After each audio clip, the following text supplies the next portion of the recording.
जगन्नाथ भगवान की जय। जगन्नाथ भगवान को हाथ क्यों नहीं है, चलिए जानते हैं पूरी कहानी। भगवान जगन्नाथ का मंदिर उड़ीसा के पुरी शहर में स्थित है। यहाँ भगवान जगन्नाथ के साथ उनके भाई बलभद्र और बहन सुभद्रा की पूजा की जाती है। आइए जानते हैं कि कौन है भगवान जगन्नाथ और क्या है जगन्नाथ भगवान की कहानी। भगवान जगन्नाथ भारत और दुनिया भर के भक्तों द्वारा पूजे जाने वाले एक हिंदू देवता हैं। भगवान जगन्नाथ को भगवान विष्णु का अवतार माना जाता है। वास्तव में उनके पास भगवान विष्णु के सभी अवतारों के गुण हैं। भगवान जगन्नाथ की अलग अलग अवसरों पर अलग अलग रूपों में पूजा की जाती है। पुरी में भगवान जगन्नाथ के मंदिर का निर्माण 12वीं शताब्दी में किया गया।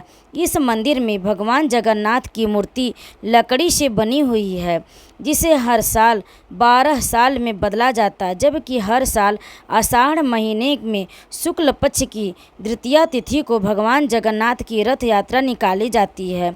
कुछ कथनों के अनुसार कांची के राजा की बेटी की शादी पुरी के गजपति से हुई थी।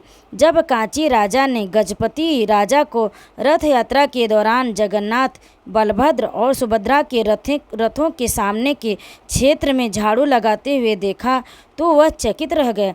भगवान जगन्नाथ विष्णु अवतार श्री कृष्ण के ही रूप हैं और पुरी स्थित जगन्नाथ मंदिर को 4 धामों में से एक माना जाता है। चलिए अब आपको बताते हैं कि भगवान जगन्नाथ के हाथ क्यों नहीं हैं। इतने समय से सुनी जाने वाली कहानियों के अनुसार कवि तुलसीदास एक बार भगवान राम की खोज में पुरी गए थे, जिसे वे रघुनाथ कहते थे।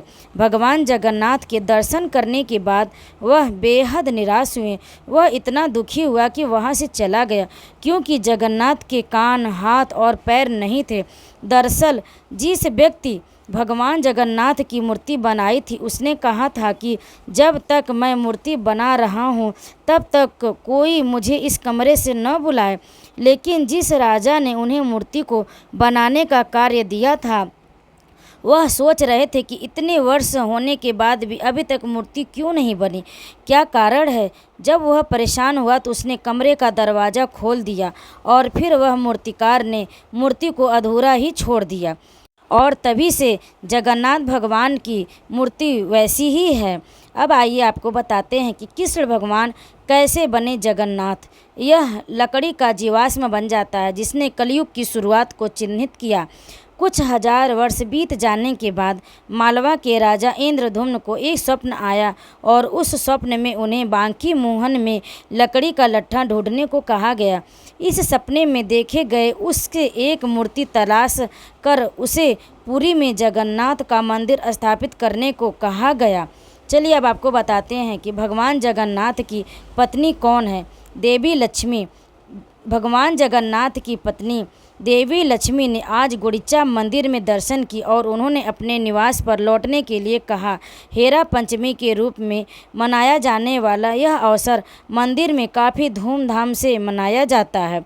अब आपको बताते हैं कि पुरी के जगन्नाथ मंदिर के ऊपर पक्षी और विमान क्यों नहीं उड़ते हैं।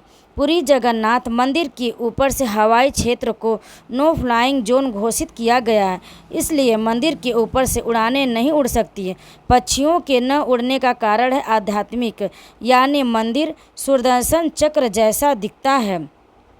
अब आपको बता दें कि जगन्नाथ मंदिर को किसने नष्ट किया।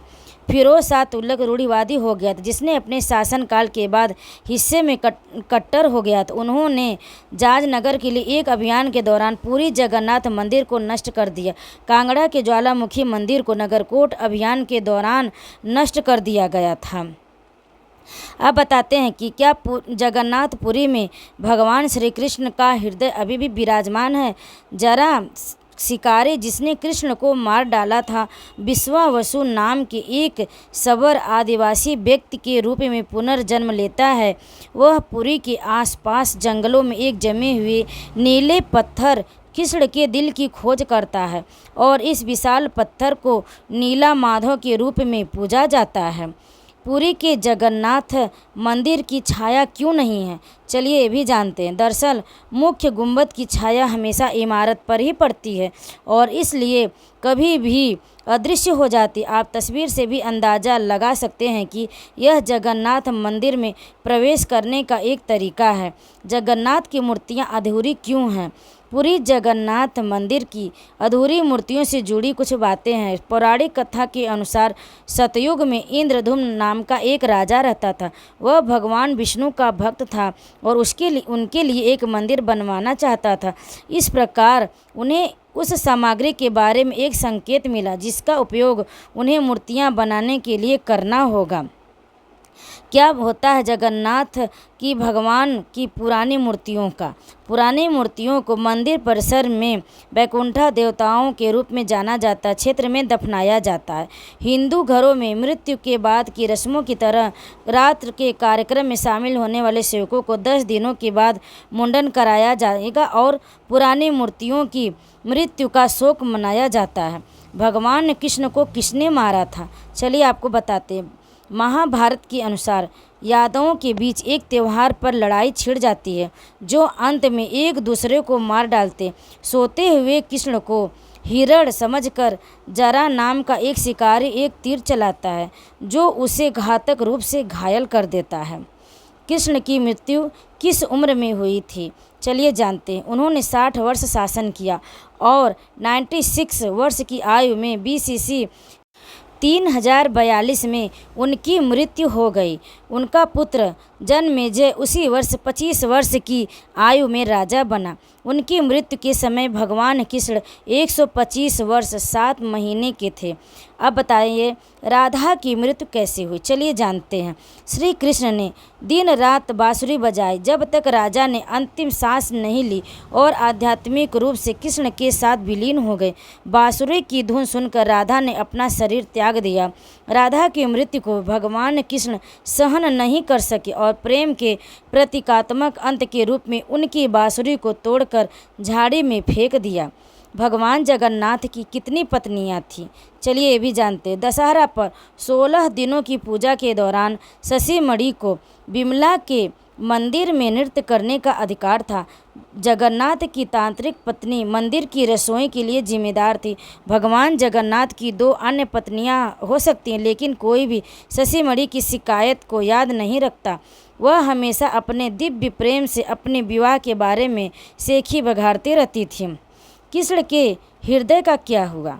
ये भी जानते हैं। यह अपनी गलती को महसूस करते हुए जरा ने हिंदू परंपराओं के अनुसार भगवान कृष्ण का अंतिम संस्कार किया। उसके दिल को छोड़कर उनका पूरा शरीर राख हो गया। न जाने इसका क्या करे। जरा ने दिल को नदी में फेंक दिया। कहा जाता है कि वह दिल पूरी पहुंच गया था। आप भगवान जगन्नाथ की पूजा कैसे करते हैं? चलिए बताते हैं इसका सही तरीका। घर पर जगन्नाथ पूजा करने के लिए आपको बस सही तरीके से आरती करनी चाहिए और यह एक सच्चे भक्त के लिए भगवान को खुश करने के लिए पर्याप्त है। भगवान जगन्नाथ को नारियल और चंदन का पेस्ट बहुत प्रिय है, इसलिए आप पूजा में नारियल चढ़ाना नहीं भूलें। जगन्नाथ भगवान का पसंदीदा भोजन क्या है? भगवान जगन्नाथ के पास एक कठोर मीठा दांत है, इसलिए उड़ीसा के लोग उन्हें परोसने जाने वाले अधिकांश व्यंजनों में मीठे व्यंजन शामिल और पोड़ा मीठा उनमें से एक है। आपकी यात्रा के दौरान यह अवश्य होना चाहिए। इसे ओवन में बेक किया जाता है और चावल, नारियल, काले चने, गुड़ और इलायची से तैयार किया जाता है। क्या भगवान जगन्नाथ मनोकामनाएं पूरी करते हैं? ऐसा माना जाता है कि भगवान जगन्नाथ की शुद्ध मन से पूजा करने से भक्तों की सभी मनोकामनाएं पूरी होती हैं और किसी महत्वपूर्ण कार्य में आने वाले किसी भी तरह की बाधा को आसानी से दूर किया जा सकता है। पूजा में भक्तों द्वारा मंत्रों की जाप की आवश्यकता होती है, जिसे पुरोहित द्वारा भी किया जा सकता है। दोस्तों, क्या आपको पता है कि राधा कृष्ण से बड़ी थी? राधा कृष्ण से 5 वर्ष बड़ी थी। दोस्तों, क्या यह बात आपको पता थी? अगर पता थी तो हाँ या नहीं में कमेंट में ज़रूर लिखें। दोस्तों, हमारी जानकारी आपको कैसी लगी? जगन्नाथ भगवान का यह इतिहास आपको कैसा लगा? क्या आपको पता था यह सब बातें? अगर पता था तो हाँ कमेंट में ज़रूर लिखें, जगन्नाथ भगवान की जय ज़रूर लिखें।